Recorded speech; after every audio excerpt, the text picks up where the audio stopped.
Topic start. तो क्या बता रही थी मैं आपको, आज क्या है, world environment day. International level पर एनवायरनमेंट के लिए अगर सबसे बड़ा कोई दिन सेलिब्रेट किया जाता है तो वह आज ही का दिन होता है। हर साल 5 जून को इस दिन को सेलिब्रेट किया जाता है। वर्ल्ड एनवायरनमेंट डे की स्टार्टिंग क्यों हुई है? ताकि लोगों को अवेयर किया जाए, एज वेल एज नेचर को सेलिब्रेट करने के लिए भी कि इसे कंजर्व करना कितना ज़्यादा ज़रूरी है। हर साल एक नए देश को जो है इसके लिए बोला जाता है कि आप जो है इसको प्रिसाइड करोगे इस तरीके से। इसकी स्टार्टिंग जो हुई है वो 1972 से हुई है। कब से हुई है? 1972 से।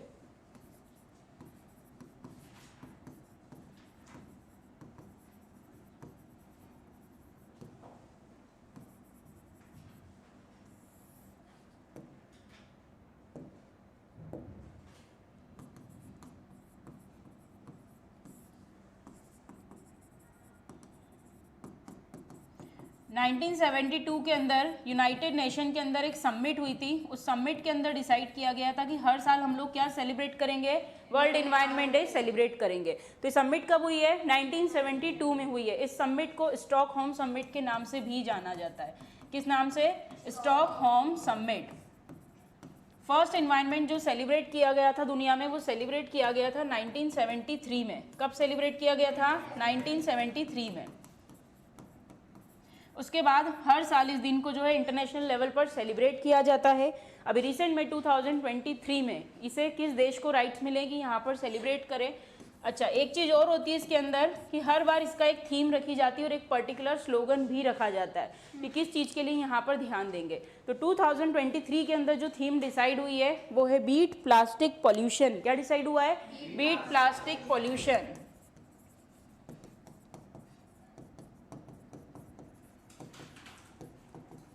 अब कौन सी कंट्री को इसको सेलिब्रेट करने के लिए बोला गया है? तो एक कंट्री है जिसका नाम है कोट डी आइवरे। ये आती है आपकी वेस्ट अफ्रीका में। तो कौन सी कंट्री सेलिब्रेट करेगी? Cote d'Ivoire. यही कहीं आएगा ये रहा, दिख रहा है सबको? ये रहा कोट डी आइवरे, ये येलो वाला पोर्शन। ठीक है, तो इस कंट्री को यहाँ पर इस बार इसकी प्रेसिडेंटशिप में लिए कहाँ आती है? वेस्ट अफ्रीका में आती है। बट ये अकेले काम नहीं कर रही है, इसे सपोर्ट मिल रहा है यहाँ पर नीदरलैंड का। किसके सपोर्ट के साथ कर रही है? नीदरलैंड के सपोर्ट के साथ कर रही है। थीम क्या है इस बार की? Beat plastic pollution. 2023 के अंदर ये डिसाइड किया गया है। ऐसा माना जाता है कि हर साल एवरी ईयर 400 मिलियन टन का प्लास्टिक प्रोडक्शन जो है वो यहाँ पर होता है। 400 मिलियन प्लास्टिक प्रोडक्शन होता है जिसके अंदर 10% ही रिसाइकल हो पाता है। एंड इसके अंदर जो आधे से ज़्यादा प्रोडक्शन है वो सिर्फ और सिर्फ वन टाइम यूज़ के लिए होता है। कि प्लास्टिक का क्रिएशन तो हो रहा है बट किसके लिए हो रहा है? सिर्फ वन टाइम यूज़ के लिए हो रहा है, उसके बाद उसका कोई उपयोग नहीं बचता है। एंड ऐसा माना जाता है जो प्लास्टिक के छोटे छोटे से पार्टिकल्स रहते हैं 50,000 से ज़्यादा जो है यहाँ पर इजीली कंज्यूम हो जाते हैं। इस वजह से इस पर बहुत ज़्यादा फोकस किया जा रहा है।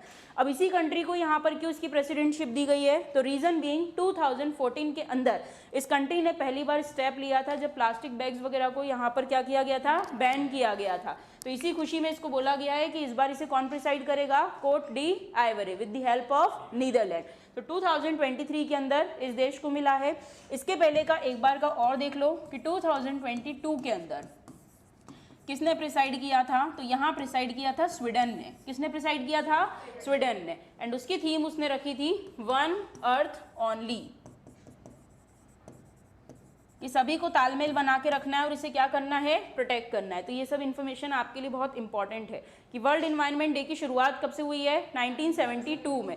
यूनाइटेड नेशन समिट में पहली बार इसका प्रस्ताव रखा गया था, आइडिया रखा गया, देन डिसाइड होता है कि ठीक है इसे सेलिब्रेट करेंगे।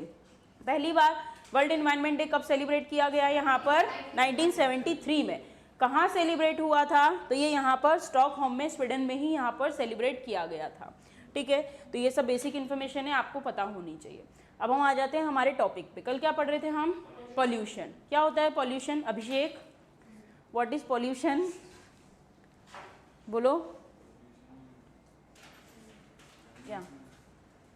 क्या? Srishti Sharma, what is pollution? Very good. Environment के अंदर जब एक्सेसिव एडिशन हो जाता है किसी भी तरीके के अनडिजायरेबल और अनवांटेड एलिमेंट्स का, और यही अनडिजायरेबल एलिमेंट्स आपके क्या कहलाते हैं? पॉल्यूटेंट कहलाते हैं। मैंने आपसे क्या पूछा? पॉल्यूशन। एंड यही अनडिजायरेबल एलिमेंट्स या फिर एजेंट्स आपके क्या कहलाएंगे? पॉल्यूटेंट कहलाएंगे।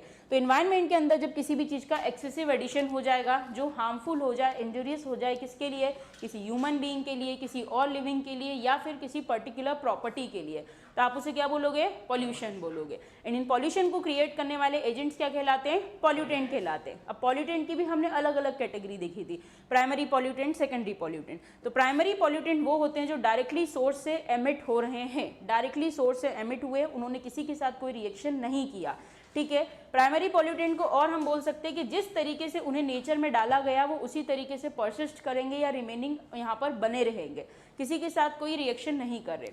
फॉर एग्जाम्पल जैसे कि प्लास्टिक को हमने अगर डंप किया है तो प्लास्टिक प्लास्टिक ही बना रहेगा यहाँ पर, उसका ज़्यादा रिसाइकलिंग नहीं हो पाएगी, तो ये क्या हुआ आपका प्राइमरी पॉल्यूटेंट। वहीं अगर मैं बात करूँ सेकेंडरी पॉल्यूटेंट की, ये वो होते हैं पॉल्यूटेंट जो प्राइमरी आपस में इंटरेक्शन करेंगे, भविष्य में क्या फॉर्म करेंगे, सेकेंडरी फॉर्म करेंगे।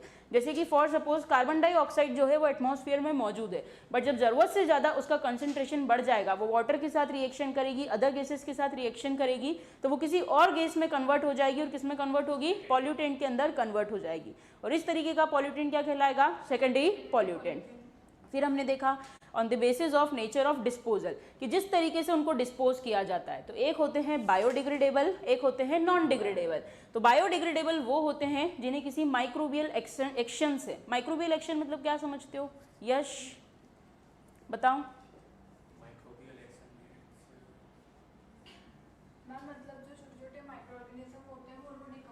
वेरी गुड, बिल्कुल, माइक्रोबियल एक्शन यही होता है कि छोटे छोटे से जो जीव जंतु या कीटाणु होते हैं वो कुछ ऐसी केमिकल एक्टिविटी करेंगे कि वो क्या हो जाएगा, पूरी तरीके से डिकम्पोज हो जाएगा।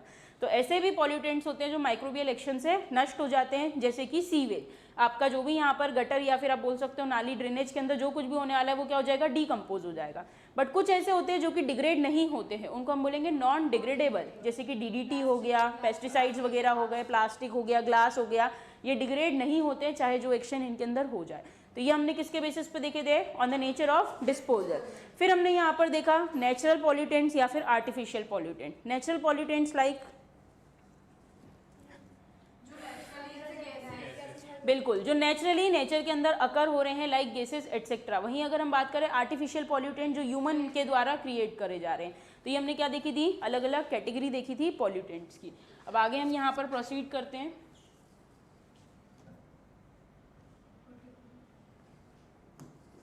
चलो, पहला पॉल्यूशन कौन सा स्टार्ट किया था हमने, एयर पॉल्यूशन। ठीक है भाई, अभी हम एयर पॉल्यूशन की बात कर रहे थे कि एटमॉस्फेयर के अंदर, एयर के अंदर कुछ यहाँ पर अनवांटेड एलिमेंट्स का एडिशन हो जाएगा और उसी से क्या क्रिएट होगा आपका एयर पॉल्यूशन। क्या जरूरी है ये किसी सॉलिड फॉर्म में ही होगा, नहीं, हो सकता है लिक्विड के फॉर्म में हो, कि एयर है और एयर में अभी रेनफॉल आपको दिख रही है तो लिक्विड के फॉर्म में हो गया, हो सकता है किसी गैसियस फॉर्म में हो सकता है किसी नॉइस या किसी रेडिएशन के फॉर्म में भी हो सकता है। तो सभी कैटेगरीज को मिलाकर आप क्या बोलते हो, एयर पॉल्यूशन बोलते हो। तो एयर पॉल्यूशन के अंदर हमने देखा डिफरेंट कैटेगरीज की किस तरीके से यहाँ पर जो है चीज़ें पॉल्यूट हो रही है। तो यहाँ पर हमने कुछ एग्जांपल्स देखे थे, जैसे कि जो फॉसिल फ्यूल्स वगैरह होते हैं, इन्हें जब बर्न किया जाता है तो इनसे डिफरेंट गैसेस क्या होती है, रिलीज होती है। वो गैसेस रिलीज होती है, बाद में किसी के साथ रिएक्शन करती है और वो भी एटमॉस्फेयर के अंदर क्या फैलाएगी, पॉल्यूशन फैलाएगी। जैसे कि हमने एग्जाम्पल लिया था यहाँ पर किसका, ताजमहल का। ताजमहल जो है मार्बल से बना हुआ है। अब इसमें क्या प्रॉब्लम आ रही है, तो हमने देखा कि जब व्हीकल से एमिशन होता है या फिर फॉसिल फ्यूल की बर्निंग होती है तो दो तरीके की गैसेस रिलीज होती है, नाइट्रोजन एंड सल्फर। बोलो कौन कौन सी, नाइट्रोजन एंड सल्फर। ये नाइट्रोजन और सल्फर जो है ये वाटर के साथ रिएक्शन करती है और फॉर्म करती है नाइट्रिक एसिड और सल्फ्यूरिक एसिड। कौन सा एसिड, नाइट्रिक एसिड और सल्फ्यूरिक एसिड। और यही नाइट्रिक एसिड और सल्फ्यूरिक एसिड जो है भविष्य में रेनफॉल के फॉर्म में घुल के जमीन पे आ जाता है और वही क्या कहलाता है, एसिड रेन। तो एसिड रेन जो है वो किसकी वजह से होती है, सल्फ्यूरिक एसिड की वजह से होती है या फिर नाइट्रिक एसिड की वजह से होती है। Got it. अब क्या हो रहा है, इस तरीके की जो प्रॉपर्टीज वगैरह है, मार्बल वगैरह है, जरूरत से ज़्यादा पॉल्यूशन, फिर एसिड रेन होती है, तो ये जो मार्बल है ये डे बाय डे कोरोड होने लगता है। एंड इसी को आप किस नाम से जानते हो, मार्बल कैंसर। ये लिखा, किस नाम से जानते हो, marble cancer. Clear, acid rain कैसे होती है, क्या होता है, ठीक है। फिर हमने नेक्स्ट पॉल्यूटेंट में यहाँ पर क्या देखा, CFC, क्लोरोफ्लोरोकार्बन। हम यहाँ पर एयर कंडीशनर चला रहे हैं, घर में हमारे रेफ्रिजरेटर्स वगैरह चल रहे हैं, इन सब से एक गैस रिलीज हो रही है जिसे क्या बोलते हैं, CFC, क्लोरोफ्लोरोकार्बन। CFC जो है वो एक लिमिटेड अमाउंट में एटमॉस्फेयर में है, ओके, बट जब जरूरत से ज़्यादा AC या रेफ्रिजरेटर का उपयोग किया जाएगा, यूज़ करेंगे, तो ज़रूरत से ज़्यादा गैस जो है वो एमिट होगी। फाइनली गैस एमिट होगी क्या होगी, राइज होगी। राइज होगी, अब ऊपर एटमॉस्फेयर में और भी अदर गैसेज हैं, उनके साथ क्या करेगी, रिएक्शन करेगी। रिएक्शन करेगी एंड हमारे यहाँ पर स्ट्रेटोस्फीयर में कौन सी लेयर है, ओजोन लेयर। एंड वो रिएक्शन इतना भारी पड़ेगा कि उस ओजोन लेयर के अंदर डिफरेंट डिफरेंट होल्स होने लगेंगे और वो जो थिक लेयर है वो दिन पे दिन पतली होगी और इसे ही क्या बोलेंगे हम, ओजोन लेयर डिप्लीशन। तो ये आपने किसके लिए देखा, CFC के लिए देखा। नेक्स्ट क्या है यहाँ पर, स्मोक। स्मोक क्या बताया था मैंने आपको, व्हाट इज स्मोक। स्मोक जो है दो शब्दों से मिलके बना है। पहला क्या है, स्मोक, क्या लिखा मैंने, स्मोक मतलब धुआं, प्लस मैं यहाँ पर लिख रही हूँ फॉग। फॉग जो है एक तरीके का वाटर का फॉर्म आप इसको बोल सकते हो। तो जब किसी पॉल्यूटेंट का वाटर के साथ रिएक्शन होता है तो वो क्या फॉर्म करता है, स्मोक फॉर्म करता है। अब देखो दिल्ली है, दिल्ली के अंदर बहुत सारी पॉपुलेशन है, वहाँ पर बहुत सारे व्हीकल्स हैं, तो उन सब से क्या जनरेट होता है, स्मोक जनरेट होता है। अब जब रेनफॉल होती है या फिर फोग वगैरह होता है एटमॉस्फेयर क्लाइमेट के कारण, तो उसी के कारण क्या हो जाता है, स्मोक हो जाता है। अब पूरे एटमॉस्फेयर में जब स्मोक हो जाता है, पूरा धुंधला हो जाता है, तो विजिबिलिटी क्या हो जाती है, लो हो जाती है। तो it is also a kind of pollution. ये हो गया आपका। अब हमारा मेजर इंपॉर्टेंट टॉपिक यहाँ से स्टार्ट हुआ था कि मेजर एयर पॉल्यूटेंट्स कौन कौन से। तो सबसे पहली गैस हमने यहाँ पर कौन सी पढ़ी थी, CO, कार्बन मोनोऑक्साइड। अब इसको सब कुछ हमें क्लास के अंदर ही याद करना है। कार्बन मोनोऑक्साइड कैसे याद रखोगे, तो पहला क्वेश्चन कि आखिर ये बनती कैसे है। तो जैसे कि फॉसिल फ्यूल वगैरह को बर्न किया जाता है, तो जब उसका इनकम्प्लीट बर्निंग या इनकम्प्लीट कंबशन होता है तो उससे रिलीज होने वाली गैस कौन सी होती है, कार्बन मोनोऑक्साइड। दिखती कैसी है, तो इसकी कोई स्मेल नहीं होती है, उसके अलावा कोई कलर नहीं होता है, तो it is colourless and odourless gas. उसके अलावा अगर हम बात करें तो अब ये गैस हमें दिक्कत क्या दे रही है, तो ये गैस हमें दिक्कत दे रही है कि जब कार्बन मोनोऑक्साइड को हम इनहेल करेंगे तो ये हमारे ब्लड में चली जाएगी हीमोग्लोबिन में। तो CO जब हीमोग्लोबिन के साथ रिएक्शन करेगी तो कार्बोक्सी हीमोग्लोबिन का फॉर्मेशन करेगी एंड उस कार्बोक्सी हीमोग्लोबिन के कारण जो है आपकी ऑक्सीजन की कैरिंग कैपेसिटी क्या हो जाएगी, रिड्यूस हो जाएगी। आप सांस ही नहीं ले पाओगे, आपको सफोकेशन होने लगेगा एंड इसके कारण आपकी क्या हो जाएगी, डेथ हो जाएगी। तो कार्बन क्या हो जाएगी, मौत हो जाएगी। ठीक है, हर बात में इसको मौत आ जाती है। तो यहाँ पर कार्बन मोनोऑक्साइड जो है उसका कुछ इस तरीके से पूरा सीन है। उसके अलावा हमने देखा कि अगर डेथ नहीं हुई, एक्सट्रीम केसेस में डेथ होगी, ओके, बट अगर डेथ नहीं हुई तो ये आपके रिफ्लेक्सेस को क्या करती है, स्लो डाउन कर देती है। आपको कंफ्यूज टाइप सा या फिर डिजी टाइप का फील होते रहेगा, आप बिल्कुल भी कंफर्टेबल फील नहीं करोगे एंड आपका रिफ्लेक्सेशन जो है वो स्लो हो जाएगा, सोचने समझने की क्षमता डाउन हो जाएगी। तो ये हमने किसके बारे में पढ़ा था, CO के बारे में पढ़ा था। अब अभिषेक, इंपॉर्टेंट चीज कि सिर्फ इससे नहीं होता, इनकम्प्लीट कंबशन से नहीं होता है, सिगरेट वगैरह से भी क्या रिलीज होती है, कार्बन मोनोऑक्साइड यहाँ पर रिलीज होती है। ये देखो, combustion of natural and synthetic product such as cigarette, इससे भी क्या रिलीज होती है, CO रिलीज होती है। अब आई हंसी, ठीक है। नेक्स्ट क्या है, कार्बन डाइऑक्साइड। अब कार्बन डाइऑक्साइड तो आप बोलोगे मैम वो तो एटमॉस्फेयर में ऑलरेडी मौजूद है, कितने परसेंट है, वेरी गुड, 0.003% क्या मौजूद है हमारे यहाँ, कार्बन डाइऑक्साइड। ऑक्सीजन कितनी है, 21%, वेरी गुड। उसके अलावा नाइट्रोजन कितना है, 78%। तो सबसे ज्यादा अमाउंट में कौन सी गैस है, नाइट्रोजन। बट क्या डायरेक्टली उसका कोई यूज है, नहीं, उसके लिए क्या होना पड़ता है, नाइट्रोजन फिक्सेशन। चलो हम आ जाते हैं पॉइंट पे, कार्बन डाइऑक्साइड। अब CO2 की अगर हम बात करें तो एटमॉस्फेयर में ये नॉर्मली भी मौजूद है, बट ये जो है एक तरीके की ग्रीन हाउस गैस भी है। अब ग्रीन हाउस गैस होने से क्या इसका नुकसान है, तो जब कार्बन, जैसे कि ऑक्सीजन वाटर में डिसॉल्युबल रहती है या नहीं रहती है, रहती है, पानी में घुल जाती है और इसी को आप क्या बोलते हो, डिसॉल्व्ड ऑक्सीजन। वैसे ही कार्बन डाइऑक्साइड जो है ये भी वाटर के अंदर क्या हो जाती है, डिसॉल्व हो जाती है। बट जब जरूरत से ज़्यादा एटमॉस्फेयर में जितनी मौजूद है उससे भी ज़्यादा अभी आप आर्टिफिशियली यहाँ पर कार्बन डाइऑक्साइड का क्या करोगे, एमिशन करोगे। तो वाटर तो है ही, ओशियंस वगैरह मौजूद है, तो ये पानी में क्या होगी, डिसॉल्व होगी। एंड CO2 जब वाटर के साथ रिएक्शन करती है तो वो कार्बोनिक एसिड का फॉर्मेशन करती है। किसका फॉर्मेशन करती है, कार्बोनिक एसिड का।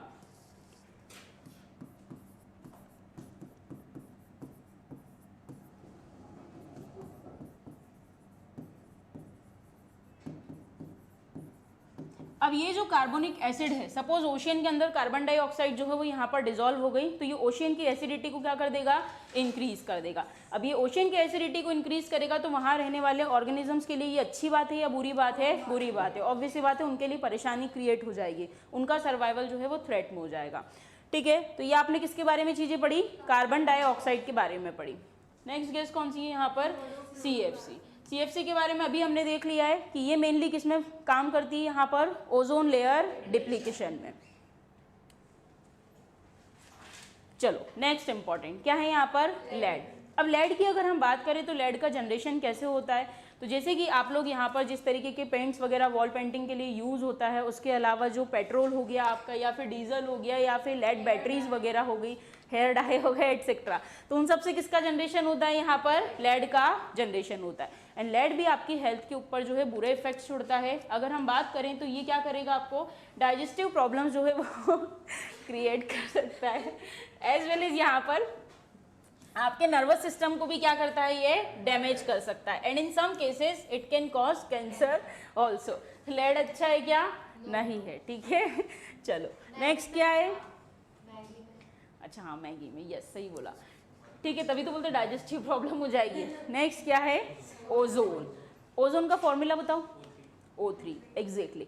ओजोन का क्रिएशन कैसे होता है, तो ऑक्सीजन ही किसमें कन्वर्ट हो जाती है, O3 में कन्वर्ट हो जाती है। कुछ गैसेज होती है जिसके कारण ऑक्सीजन जो है वो किसमें कन्वर्ट होती है, O3 में कन्वर्ट हो जाती है।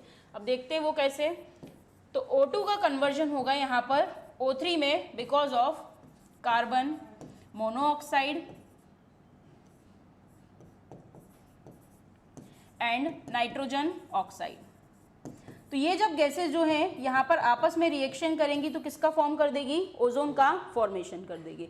अब अभी आप बोलोगे कि मैम वो तो स्ट्रेटोस्फीयर में भी मौजूद है, तो वो आखिर पॉल्यूटेंट कैसे बन गई, तो जब तक वो स्ट्रेटोस्फीयर में मौजूद है तब तक ओके, जब वो आपके नीचे ग्राउंड लेवल पर आ जाएगी, ओजोन जब ग्राउंड लेवल पर आएगी तो वो क्या बन जाएगी, एक तरीके का पॉल्यूटेंट बन जाएगी। या अगर वो ट्रोपोस्फेरिक ओजोन में आ गई है तो भी वो क्या बन जाएगी, आपके लिए पॉल्यूटेंट बन जाएगी। तो जब तक स्ट्रेटोस्फीयर में है तब तक ओके, अगर वो ग्राउंड लेवल पर आ गई तो वो आपके लिए क्या काम करेगी, पॉल्यूशन का काम करेगी।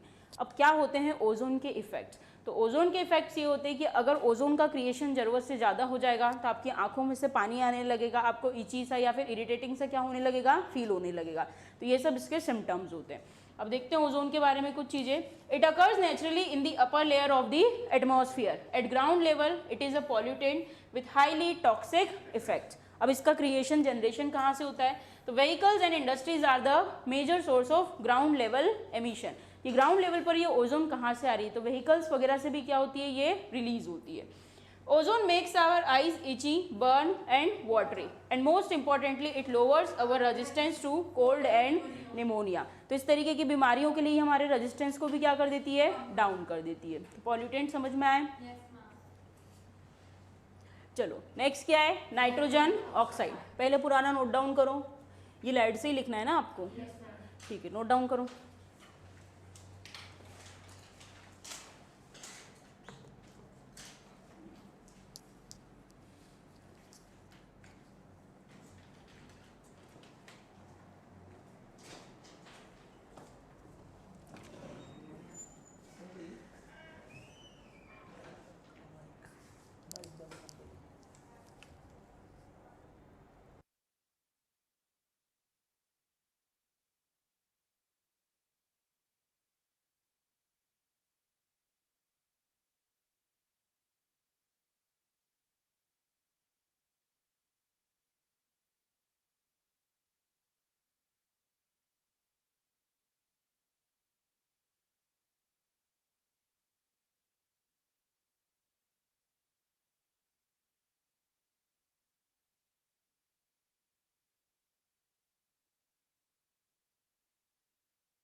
क्यों?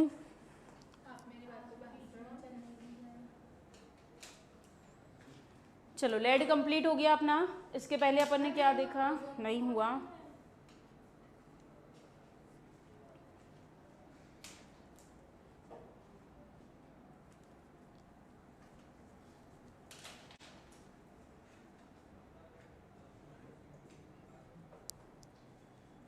हाँ, तो मैंने आपको बताया कि कार्बन डाइऑक्साइड जो है वो वाटर के साथ रिएक्शन करके क्या फॉर्म करती है? कार्बोनिक एसिड, जिससे ओशियन जो है वो क्या हो जाता है? एसिडिक हो जाता है। और इसी फिनोमिना को क्या बोलते हैं? Ocean acidification. Ocean acidification. अच्छा, कार्बन डाइऑक्साइड के लिए एक चीज़ और लिख लो कि CO2 जो है उसको एक तरीके की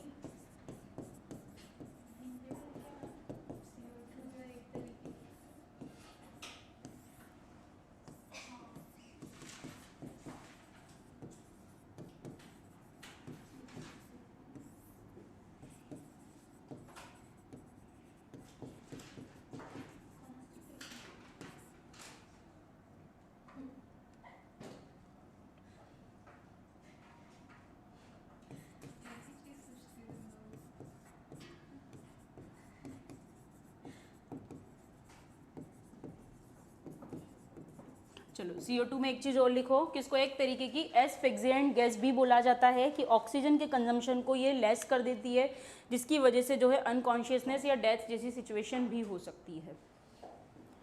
ठीक है, चलो अभी तक तुमने जो कुछ भी मुझे पढ़ा, ये बताओ इसमें से ऐसी कौन सी गैस है जो ओजोन के फॉर्मेशन में हेल्प करती है? और ध्यान दो, सामने ही लिखा है कार्बन मोनोऑक्साइड। ठीक है, ये क्या करती है? ग्राउंड लेवल ओजोन का क्रिएशन भी करती है। तो वहां पर लिख लेना। कहाँ लिखोगे? कौन से पॉइंट में? ओजोन अभी लिखा ही नहीं है ना? नहीं। ठीक है, ये हो गया कंप्लीट। CO2 हो गया, CFC तो हो ही गया है।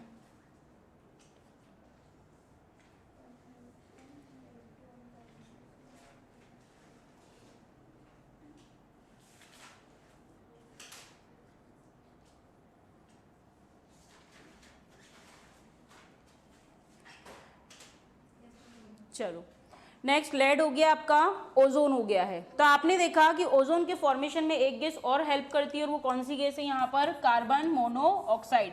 तो आपको अगर कहीं स्टेटमेंट में देखने को मिलता है कि वो कौन सी गैस है जो ओजोन के क्रिएशन में या ग्राउंड लेवल ओजोन को क्रिएट कर रही है, तो वो कौन सी गैस है? Carbon monoxide. And carbon monoxide जो है वो नेचुरली यहाँ पर एमिट हो ही रही है, किस चीज़ के थ्रू? बोलो, इनकम्प्लीट कंबशन या फिर इनकम्प्लीट बर्निंग के थ्रू CO तो रिलीज हो ही रही है। एंड CO जो है वो भविष्य में किसका क्रिएशन कर देगी? ओजोन का। और ओजोन कौन सी वाली? ग्राउंड लेवल ओजोन, जो आपके लिए जो है पॉल्यूटेंट का यहाँ पर काम करेगी। ओजोन से रिलेटेड इंटरनेशनल लेवल पर अलग अलग कन्वेंशन या प्रोटोकॉल भी बनाए गए हैं। आपके इन्वायरमेंट पर्सपेक्टिव से दो बहुत इंपॉर्टेंट है, उसको हम यहाँ नोट डाउन करते हैं। पहला है आपका मॉन्ट्रियल प्रोटोकॉल।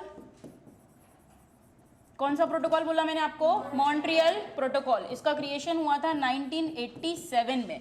और नेक्स्ट है आपका Vienna convention,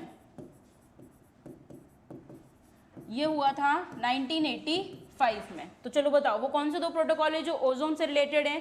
Montreal protocol and Vienna convention. पहले कौन सा क्रिएट हुआ है? वियना कन्वेंशन क्रिएट हुआ है। उसके बाद कौन सा क्रिएट हुआ है? मॉन्ट्रियल प्रोटोकॉल क्रिएट हुआ है। तो शुरुआती दौर में जब ओजोन के डिप्लीशन से रिलेटेड या ओजोन के क्रिएशन से रिलेटेड काम किया जा रहा था, तो इसके अंदर ओवरऑल ओजोन लेयर डिप्लीशन की बात करी गई है। तो वियना कन्वेंशन जो है वो किस चीज की बात करता है? तो वो बात करता है ओवरऑल ओजोन डिप्लीशन की।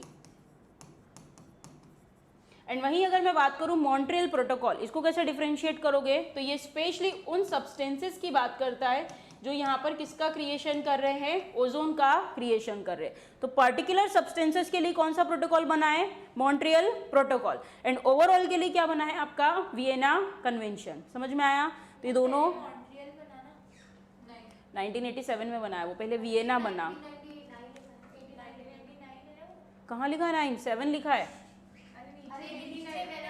5 है बेटा, 5 9 ऐसा कब से बनने लगा इधर घूम के? 1985 लिखा है वो। तो पहले जब वियना क्रिएट हुआ तो वियना में ओवरऑल ओजोन से रिलेटेड बात करी, फिर इन्हें समझ में आया कि नहीं स्पेसिफिक सब्सटेंसेस की बात करनी चाहिए, तो उसके अंदर और ज़्यादा परफेक्शन लाने के लिए क्या क्रिएट हुआ, मॉन्ट्रियल प्रोटोकॉल।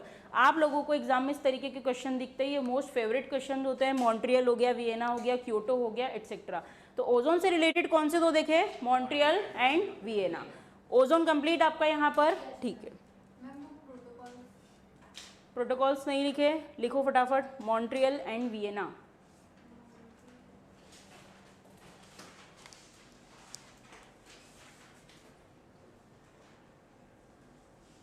चलो नेक्स्ट क्या है आपका, नाइट्रोजन ऑक्साइड। अब नाइट्रोजन ऑक्साइड की अगर हम बात करें तो मैंने आपको बताया कि यहाँ पर व्हीकल से एमिशन होता है किसका, नाइट्रोजन और सल्फर का। बाद में फिर आने वाले समय में जो है वो वाटर वगैरह के साथ रिएक्शन करते हैं और उसी से क्या फॉर्म होता है आपका, नाइट्रोजन ऑक्साइड। अब नाइट्रोजन ऑक्साइड की वजह से क्या प्रॉब्लम्स होती है, तो it leads to smoke and acid rain. तो आपको याद रखना है एसिड रेन में नाइट्रोजन और सल्फर का सबसे इंपॉर्टेंट रोल देखने को आपको मिलेगा। अब अगर हम बात करें तो आखिर इसका क्रिएशन कहाँ से हो रहा है, तो it is produce from burning of fossil fuels including petrol, diesel and coal. तो ये व्हीकल से ही एमिट होती है majorly. Nextly, nitrogen oxide can make children susceptible to respiratory diseases in winters, कि ठंड के समय में बच्चों को जो है रेस्पिरेटरी वाली प्रॉब्लम्स हो सकती है इस चीज़ की वजह से। तो नाइट्रोजन ऑक्साइड भी क्या है आपका, एक तरीके का मेजर एयर पॉल्यूटेंट है। नाइट्रोजन ऑक्साइड कंप्लीट करो।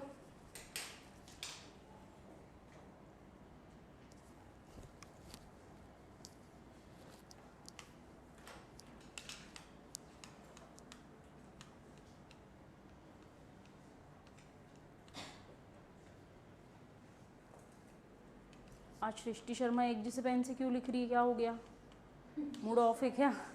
फिर नोट्स उसके सुंदर लगते हैं देख के, पेन भूल गई आज घर पे। कौन से सर ने बोल दिया था? अच्छा,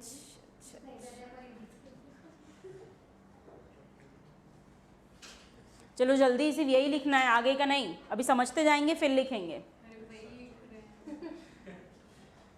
हाँ इतने अच्छे तो खैर तुम लोग हो भी नहीं।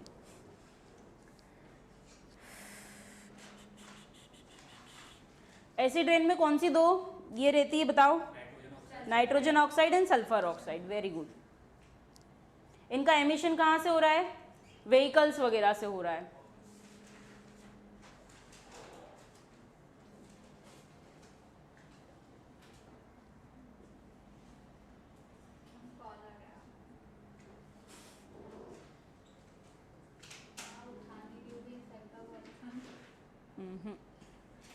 बच्चों के, चलो जल्दी। नेक्स्ट क्या है, एसपीएम, सस्पेंडेड पार्टिकुलेट मैटर। अभी शांति से पहले से समझो, कल ही मैंने आपको बताया था पार्टिकुलेट मैटर मतलब क्या होता है, डस्ट प्लस सूट, ये मिलके क्या बनाता है, पार्टिकुलेट मैटर बनाता है। अब सस्पेंडेड का मतलब होता है कि वो एक लंबे समय तक जो है एनवायरनमेंट के अंदर बने रहेंगे। तो हम ऐसे पार्टिकुलेट मैटर की बात कर रहे हैं जो एक लॉन्गिटिविटी या फिर एक लंबे समय तक कहाँ बने रहने वाले, एनवायरनमेंट में बने वाले। तो इन्हीं को हम क्या बोलते हैं, एसपीएम बोलते हैं। ये सॉलिड फॉर्म में आपको देखने को मिलेंगे, इनका साइज जो है वो जरूर वेरी कर सकता है। तो बेसिकली अगर हम बात करें एसपीएम की, तो इसका फॉर्मेशन किससे होता है, तो इसका फॉर्मेशन होता है डस्ट प्लस सूट से। मतलब डस्ट हो गई आपकी और साथ में जो वो कालिक वाले ब्लैक छोटे छोटे से पार्टिकल्स होते हैं वो मेजरली किसका फॉर्मेशन करते हैं, एसपीएम का फॉर्मेशन करते हैं। अब इनके साइज की बात करेंगे, तो इनके साइज की अगर हम बात करें तो इनका जो डायमीटर होता है वो माइक्रोमीटर्स में नापा जाता है एंड साइज जो है वो 0.001 से लिख रही हूँ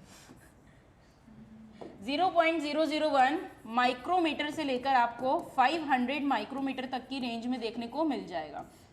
ये क्या होता है, इसका डायमीटर होता है या फिर साइज होता है। अब इसके अंदर भी अलग अलग कैटेगरी बनाई है कि if it is less than 10 micrometre, क्या बोला मैंने, बोलो, if it is less than 10 micrometre, बहुत ही छोटे हैं, तो ये इजीली मूवेबल होंगे या नहीं होंगे, okay.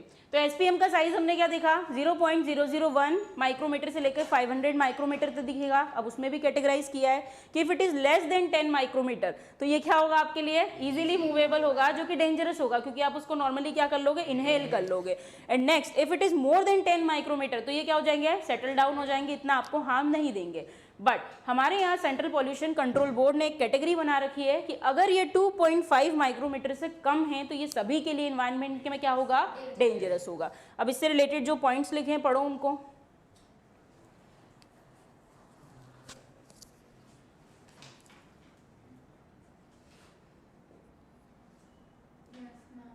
Done. It consists of solids in the air in the form of smoke, dust, vapors that can remain suspended for extended period. मैंने आपको बताया एक लंबे समय तक जो है environment में बने रहेंगे। The finer of these particles, finer मतलब महीन, बिल्कुल छोटे छोटे से, smaller. The finer of these particles when breathed in can lodge in our lungs and cause lung damage and respiratory problems. तो यही क्या होते हैं आपके SPM होते हैं। समझ में आई चीजें? स्मोक क्या होता है? स्मोक प्लस फॉग मिलके क्या बनाता है? स्मोक। अब एक टर्म तुम लोग और पढ़ोगे इन्वायरमेंट में जिसको बोलते हैं फोटोकेमिकल स्मोक। क्या बोलते हैं? Photochemical smoke. अब दिमाग लगाओ, फोटो वर्ड जहां भी आता है मतलब किसकी बात हो रही है? Sunlight picture. वाह, वेरी स्मार्ट संध्या। संध्या क्या श्रद्धा, अरे वाह बहुत ही बढ़िया। ठीक है, तो क्या बोला मैंने? Photochemical smoke. फोटो वर्ड जहां आता है, फोटोसिंथेसिस मतलब किसकी बात हो रही है? सन की बात हो रही है। तो जब सनलाइट का केमिकल्स के साथ रिएक्शन होता है तो वो किसको फॉर्म करता है? Photochemical smoke. तो ये आपको याद रखना है। चलो डन। जल्दी नोट डाउन करो, कैटेगरी बनाओ इनकी।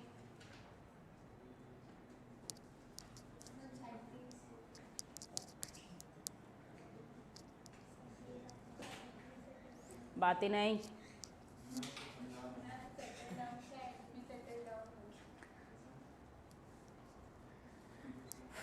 क्या बातें कर रहा है? क्या स्मोक स्मोक क्या समझा रहा है उसको कि मेरा वाला तो स्मोक है, स्मोक नहीं है।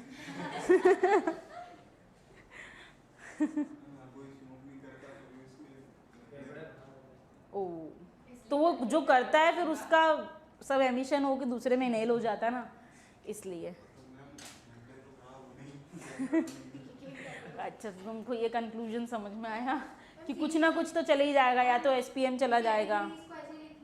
कैटेगरी को अपने हिसाब से डिवाइड करो। सबसे पहले ये वाला हेडिंग बनाओ, कितने से कितना इनका डायमीटर या रेंज होती है। अब उसके अंदर एरो बना लो, फिर लिख लो less than, more than. Central pollution control board.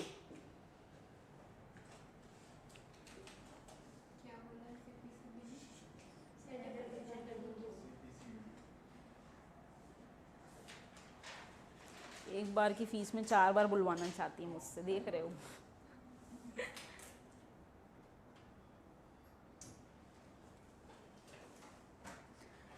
शायद हर बच्चा हर बीमारी से रिलेट कर पा रहा है।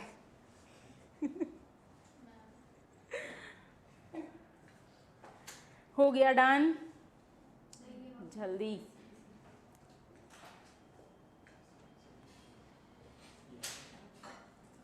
निमोनिया विमोनिया भी है क्या किसी को?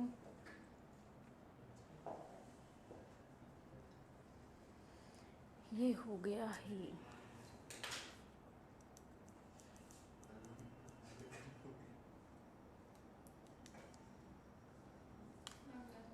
चलो कॉपी क्लोज करो सब अपनी अपनी, फटाफट स्पीड से।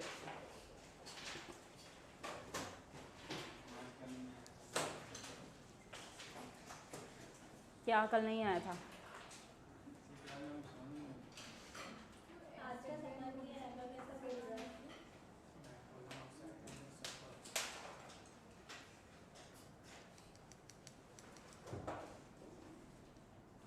चलो क्लोज,